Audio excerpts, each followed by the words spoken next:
Hey guys, it's Maddie, and today I'm going to bring you along for the process of recreating the Speak Now Taylor's version album cover. If you didn't know, I have a little series on my Instagram where I recreate or do photo shoots inspired by songs, albums, whatever. Here are a few examples. I have done quite a few. I've done Folklore, Harry's House, Positions by Ariana Grande, Thank You Next by Ariana Grande, Reputation, Red, Speak Now, the original version, Life Support by Madison. If you want to check out all of them, you can go over to my Instagram. It's always linked down below. And I'm gonna go to Joann Fabrics to go get a bunch of purple tulle because I do not have a dress like Taylor's. This is the album cover for the Taylor's version. If you don't know that already, I'm basically just gonna make it seem like I have a dress like Taylor's by using tulle.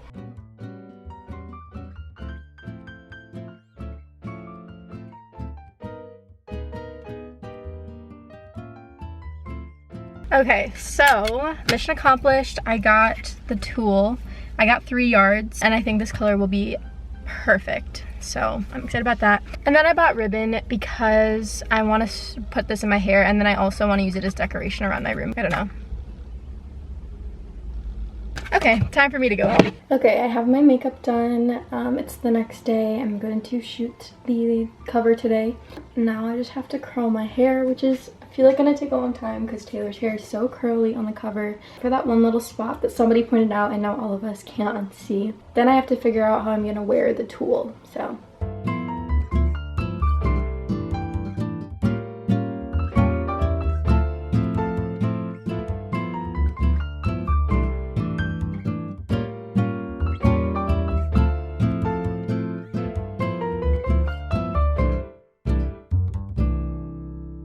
Here's what the setup is looking like. It's very makeshift.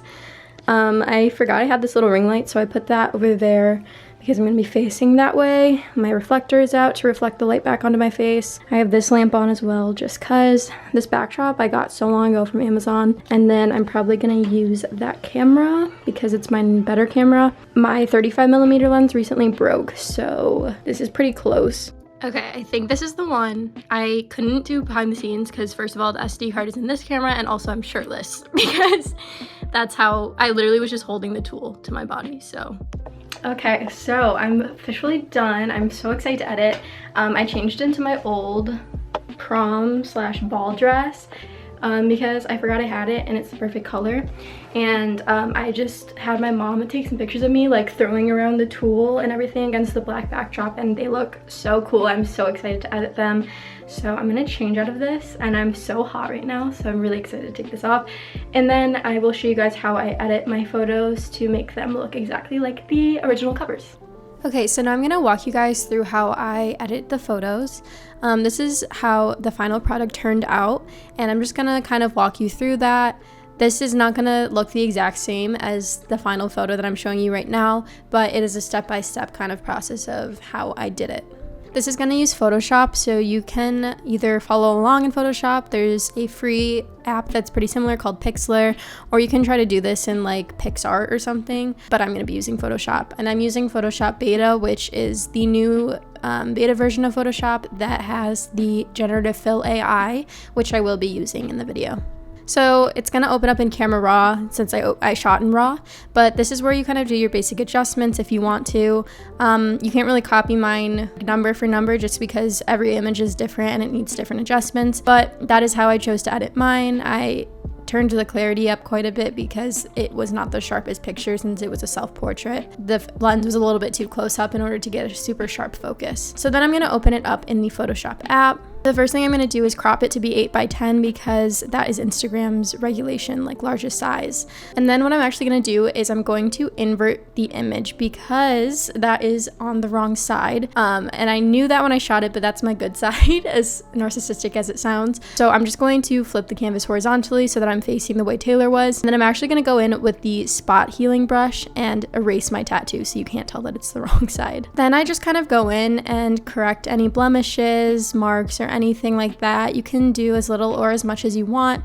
Next, I'm going to be using Photoshop's new AI feature, And you can use any selection tool to do this. I think I used the lasso tool here. And I want to make my hair look like it's blowing in the wind because that's how Taylor's looks in the cover, and I didn't have a fan to blow my hair. So I'm just going to go and select kind of like the ends of my hair, and we're going to type in the field where it says generative fill, and you're going to give it a prompt. So I said make my hair look like it's blowing slightly in the wind, just so it didn't go too crazy. And it's going to give you a different result every time. If you don't get a result that you like, you can regenerate it. And that's the reason why I said this isn't going to look exactly like the final product I showed you at the beginning, because the AI gave me different results this time. Normally, it'll give you 3 different results, and you can choose which one you like best. So here's what it did. Obviously, it's not going to be perfect. It's AI, and it's still being worked on. That's why it's called beta. But I decided to choose the first one because I thought it looked the most natural. Then I'm just going to close out of that. So now I'm going to extend the dress out to the sides of the image, and here I'm just using the patch tool, and Photoshop is very smart, so it'll sample pixels around it to make it blend in. And normally it'll do a pretty good job. Obviously it's not perfect, so I go back in with the spot healing brush to blend any seams that are visible, but honestly at first glance, if you look at it, like, you're not going to be like, oh, that was added on. And then I'm just going to do the same thing on the other side.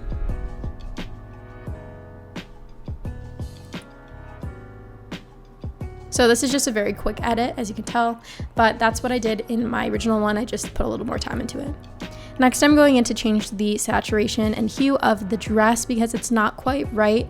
It's a little too bluish as opposed to Taylor's. So I went in with the hue and saturation adjustment layer, and I chose magentas and used the eyedropper tool to select the dress color. And here you'll see me drag the hue and saturation layer above both the AI generated layer as well as the background so that it applies to both pieces. Since the AI added a piece of my dress when it did my hair, if you move it below, you can see it doesn't get affected by the hue and saturation layer. So make sure you're working above that layer. So next I am going to go in and fix my brassiness in my hair since my AI gave me very yellow hair. So what I'm going to do is I'm actually going to make a new hue and saturation layer. I'm going to go into yellows once again using that eyedropper tool, and you can change the hue and saturation here, but you're going to see that it changes my skin tone as well.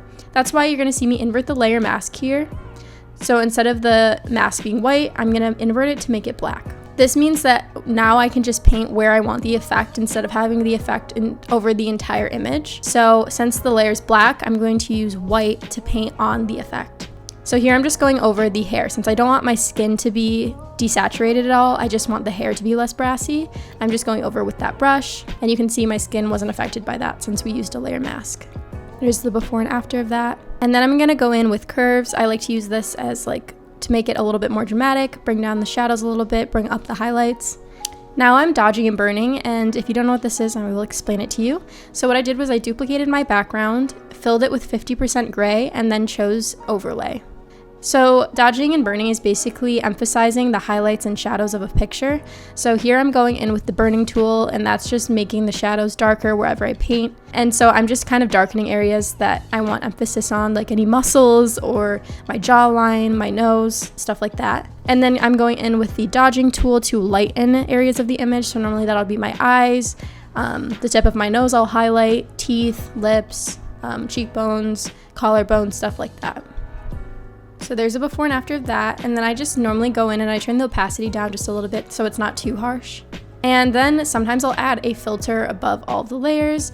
My favorite one is the Kodak 5218, the one in the middle. And as you can see, it makes it very, very intense. It really brings up the highlights a lot. So I normally turn the opacity down quite a bit on that because it is a dramatic effect. But that is pretty much it for how I edit the photos. I hope you guys enjoyed. I hope you learned something, and thank you so much for watching. Bye.